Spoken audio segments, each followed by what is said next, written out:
अस्सलामुअलैकुम दोस्तों, आज हम एक नया इंग्लिश वर्ड सीखेंगे फैकेड।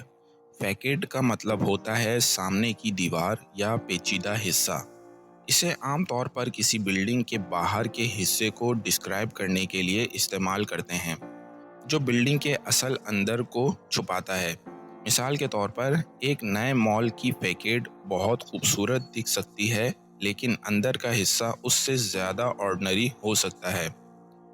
Despite her smiling facade, she was hiding her true feelings. उसकी मुस्कुराहट सामने से कुछ और अंदर से कुछ छुपा रही थी।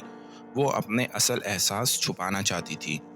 तो ये था दोस्तों फैकेड का मतलब और इस्तेमाल। उम्मीद है अब आपको समझ में आ गया होगा। मिलते हैं नेक्स्ट वीडियो में। शुक्रिया।